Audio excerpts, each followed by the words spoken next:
Hello, so happy to be here. Thank you so much. I'm going to start by just kind of setting the stage. So it's April of 2018. It's about somewhere between -5 and -20 degrees in Gorup Shep, Nepal. I'm attempting to sleep in this plywood shack that is what they call a tea house, which is just a plywood shack that you sleep in on the way to the Everest Base Camp trek. And I'm laying wide awake, even though it's been a bunch of 10-hour days of trekking up through the mountains. And I'm laying wide awake thinking, does everyone pick this trek for the second hike of their life? And so that begins the story of kind of how I got to where I am and how I ended up in Colorado. I was born and raised in a very small beach town in Florida. My parents are wonderful and loving and supporting as long as things were safe. So we traveled a lot all around the US, but we never went outside the US because that's unsafe. We did a lot of after-school activities, dance, and whatever, but those are just hobbies. You can never pursue those in real life. And so I grew up in this comfortable, loving bubble of safety. And although it was wonderful, somewhere in me, I always knew there was something missing, right? So I had these voices in my head, these voices on my shoulders that said, oh, you can't stray. So I had this great dance and singing talent, but I couldn't do performing arts. I was a really good writer, but I couldn't do literature. So I got a communications degree. I went on to get a PhD in public policy, but not politics, just do the safe stuff. And along the way, I just knew that every rung on the ladder of my career, every time I would say, this is going to be it. I'm going to achieve this. And I would go out and I would get it. And then as soon as I got it, I was like, wow, that doesn't really feel as good as it's supposed to. Like, I'm supposed to love this. Why don't I love this? And at some point, I just said, what if? What if I made a bucket list now instead of waiting till I retire? What if I do the things that I really want to do? And what if I just say it's okay to fail? And it's okay to say, well, I tried that and I didn't really like it. And I don't have to keep doing it even though I tried it.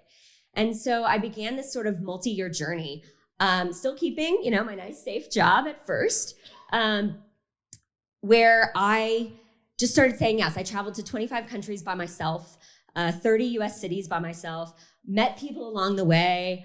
I decided for my 40th birthday that I would do an overnight hike. This is something, I'm from Florida, born and raised in Florida. I've been in Colorado since 2019. So hiking and overnight and camping is really, flat land, nothing scary about this.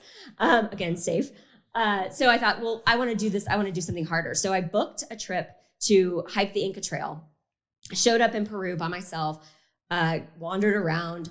It was going to be, you have to have a guide. So it was with a group, showed up. It was 10 other people. They were all from Europe. I was the only American. And that was my first hike, a 4-day trek. It was 5 days, 4 nights.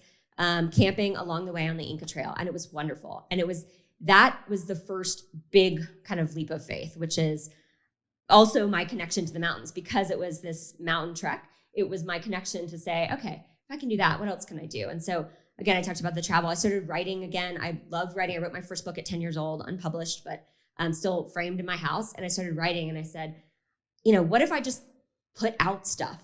Maybe, a lot of people are going to say no, but what if someone says yes? And so I just kept doing these things.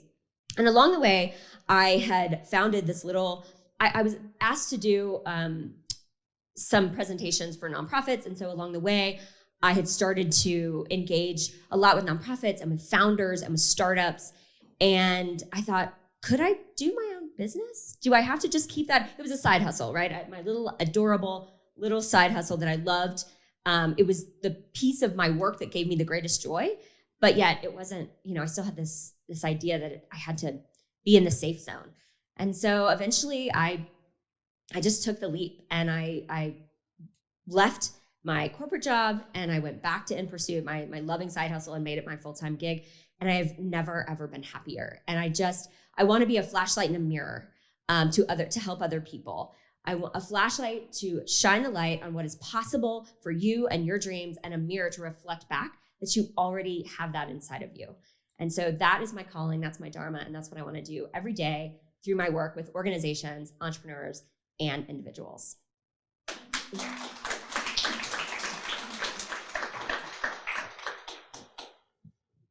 Questions? Yes, ma'am. Kudos to you for stepping up and realizing, you can do things now, and it's okay. It's okay to not be safe. So what's the next thing on your bucket list? So there's a couple, and they've all been thwarted by COVID because they're international. So I want to hike through Patagonia. I do some volunteer work with a nonprofit that helps aged out orphans in Argentina and helps them get job training. We developed a curriculum with the Ministry of Education in Argentina. And so I want to go over and I want to hike Patagonia, but also I want to volunteer in the orphanage itself because I've only been able to virtually meet these students over Zoom and stuff. So that's one. The other is I want to go back to Nepal and do the Mustang Trail, which is you hike up and then you go around kind of the the peaks of a bunch of mountains and come back down. So yeah, that's my next. Yes, sir. I'm sorry. I raised my hand with a donut. Totally okay. We'll have to move on. Exactly what are you doing business-wise? That's what we're trying to uncover. Sure. So I'm a strategic planning and a organizational culture workshop facilitator. So I go in, I work with organizations on making their strategic plan meaningful. So it's not just like a document that you check a box or sit on a shelf, that it's really fully engaged with your purpose and your mission of your organization and try to bring more meaning into strategic planning. I have a copyright kind of method called the 3E method of change, and I use that as a framework, which is a little bit different than your standard strategic plan. That's kind of my passion, is to make that process meaningful and the outcomes and the benchmarks and the goals meaningful. And then I work some with individuals that are looking to find more purpose in their career. A lot of my clients will come to me and they're kind of lost, like they have a success, but they're just a little bit lost and they just want like a little bit of guidance on how do I get to this next rung on my career ladder. So those are kind of my two main services. Yes, sir. How big is your organization? Is it just you or do you have a staff? So it's just me, and then I have some great subject matter experts that would come in as if I get a larger client. I worked with 9 Habitat for Humanity affiliates in Florida, for example, and I had a team of 5 of us, so 4 subject matter experts that I brought in to help with that project.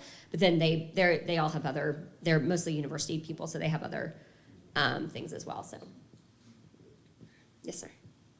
How has your relationship with safety adapted through all of these experiences?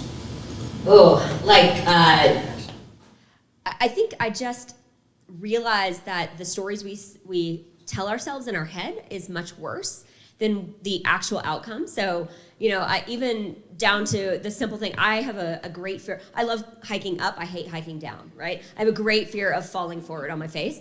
And then I did it a few times. And it's like, that kind of hurt, but I survived and I'll be okay.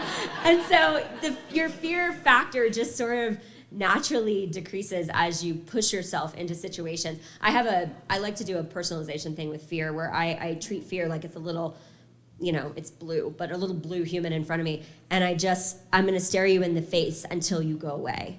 Like, we're going to get really comfortable together, me and fear. And it just helps me. It helps me to personalize, and then it kind of takes the anxiety out of it, I guess. Not that I don't still get scared, but I'm just willing to be scared and try it anyway, I guess. Yes, ma'am. So finish your story about your tea hut in Nepal. Did you get to the top of Everest, or so no? Climbing Everest is a totally different ballgame. You have to commit many months and hundreds of thousands of dollars. But we did go to Everest Base Camp, and in fact, we ended up going 1,000 meters higher than Everest Base Camp because what I thought was someone from our group needed to be helivaced out. Turns out that was all a ruse because my husband proposed up at that point. So we went to thank you.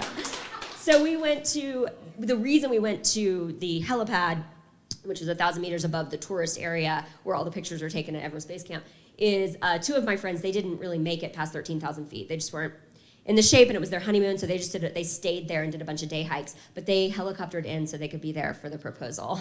So, to surprise me to be there. So, yeah, so that was, so it was wonderful. It was hard. It was all the things. It was all the feels. It was hard and exhausting and sleepless nights, and you can't eat, and you're bloodied and, whatever, but then it was vulnerable and amazing and exhilarating and, all of these things. So yeah, 16 days, 16-day trek, 8 up, 6 down, including a plane crash, a bus crash, a helicopter ride through the lightning. It was a lot. It was an adventure. Yes, sir. I'm circling back because I'm trying to wrap this whole scenario. So risk adverse, that's you, it was you. So are the adventures what led into the business, or does the adventures that you go on really propel you business-wise, or give me a connection to one to the other, please? Great question. Thank you.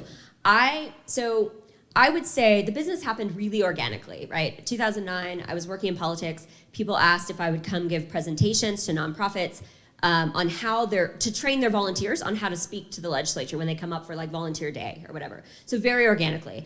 In fact, I thought I was speaking, the first time I thought I was speaking to a group about this size, and there were 1,500 people in the room, and I was like, oh, thanks, my dad, who asked me to come do this presentation and did not prep me at all for that. But so it was always, the fear and the adventure comes from, or it relates to the business in the sense that I was super comfortable and super happy doing this, but always keeping my full-time job and being okay. And then through kind of pushing myself outside in these life adventures, I realized, like, why am I pushing myself here but limiting myself in my career? And so stepping into owning my business in a full way, in a full-time way, and saying, like, what's the worst that can happen? I get another job eventually? Okay, like, let's try this. Let's do this solopreneur thing. Let's do this in a real way. And so that's really the connection. It took these personal leaps of faith before I was able to take a professional leap of faith and go 100% into my business. Mm-hmm. Strategy, brand, and culture, in my humble opinion, in business always go hand in hand. Without one, you don't have the other, right? Mm-hmm. However, at least from my experiences, there's consistently a disconnect between all of those. Yes. How do you bridge or build that gap?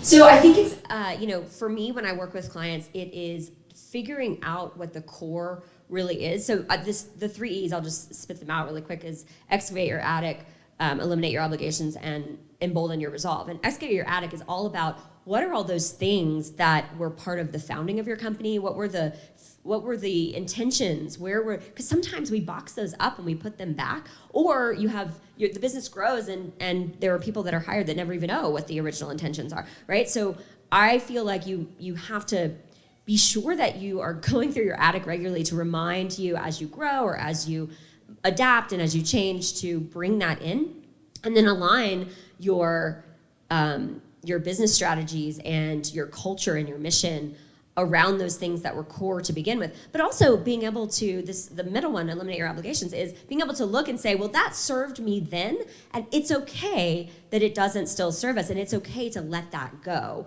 right? And sometimes we hold on to our, in the writer's world, they call them kill your darlings, right? So you have these things, sometimes you put them in writing that you love, quotes or whatever, and at some point you just, if they no longer serve you, it's gotta be okay to kind of shed those and let them go. And I think that's how you continue to keep your strategy and your branding and your culture authentic to who you are or who your business is. Yes, ma'am. If I remember correctly, you also work with businesses to make sure that the employees are placed within the right role so they can best thrive and within that resource or within that position, if I remember correctly. Right, yes. Yeah, so sometimes it is helping, so if I work with an individual and they don't want their company to know, it might be them looking at other options. But oftentimes, I've been asked by HR departments to come in and work with the employees that are there to help them be more engaged in the business that are there. And it's kind of a similar process. You want employees you can't give your best to the world if you are not in the best placement and you're not fully utilizing all the talents you actually have. And so my dissertation is all about psychological contract, which is about people's perceptions when they take on a job and how they embrace the work that is in front of them. And that comes into play both at the beginning of a job or with a promotion or a reorganization.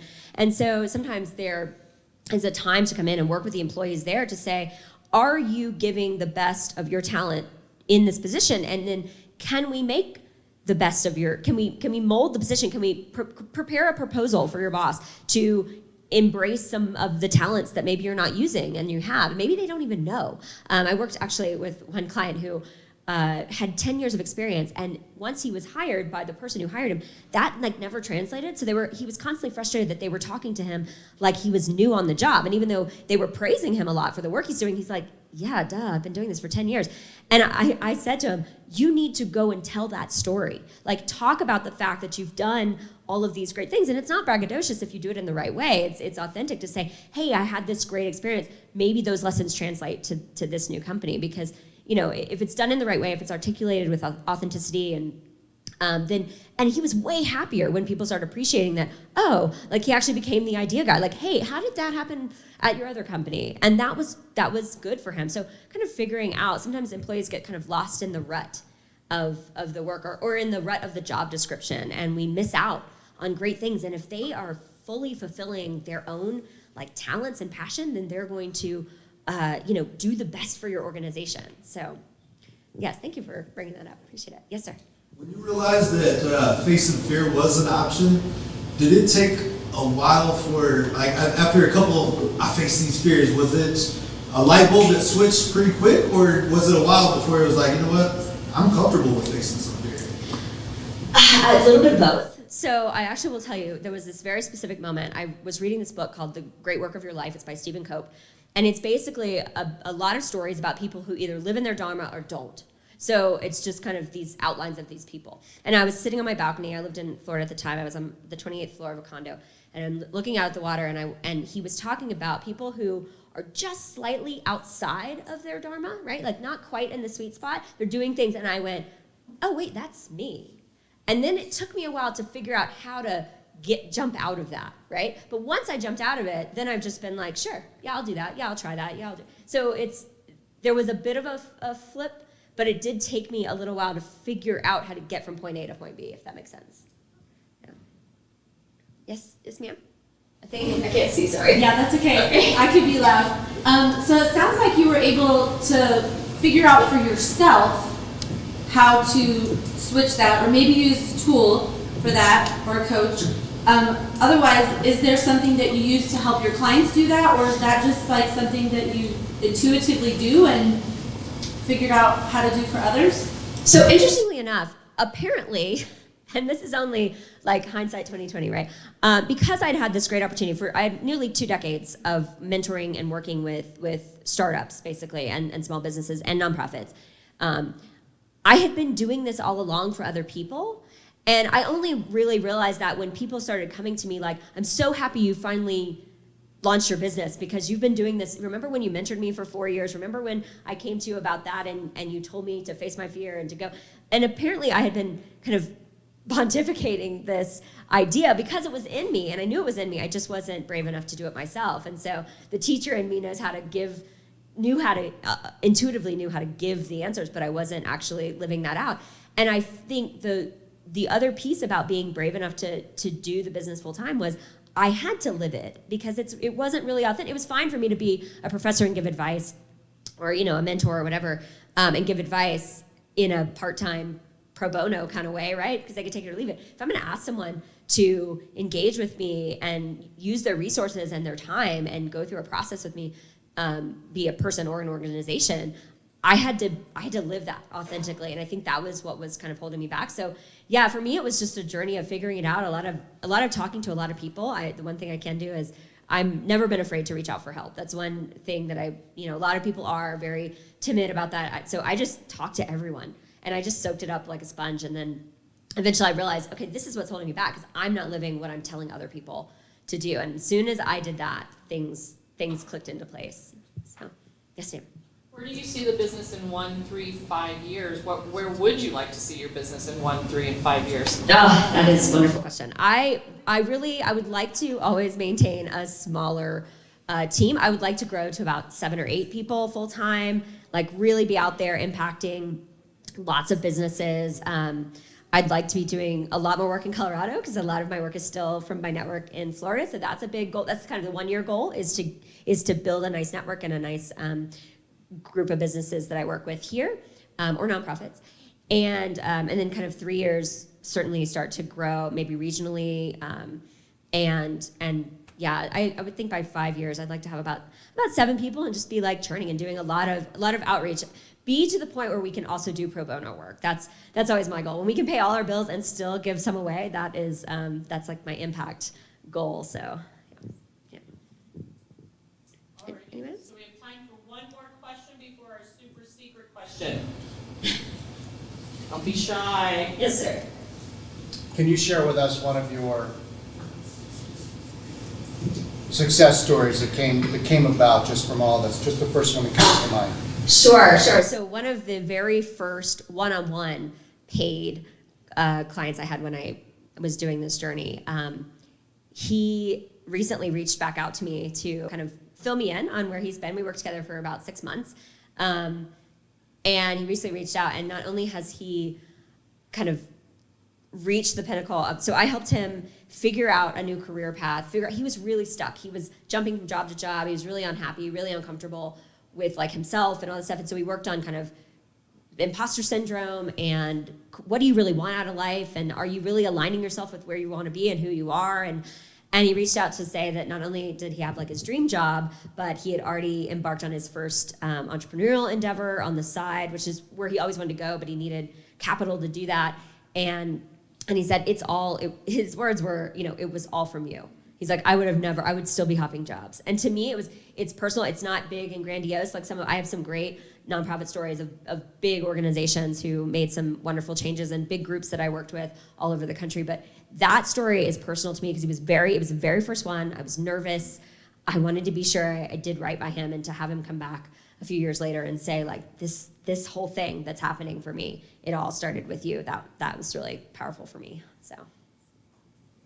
Alrighty, it's time for our super secret special question. Who would like to ask it? Don't all jump at once. Bring it first. What can we as a Colorado Springs business community do to help you? Help me connect with other people. So if you know organizations that would like a facilitator with this kind of meaning and passion, just connect them with me. Right now I am in full networking mode. I moved here in the middle of the pandemic, and so my opportunities to connect and to meet people and to really spread the word about my business have been small. So just make introductions. That is the best thing possible. Awesome. Great. Good job. Thank you.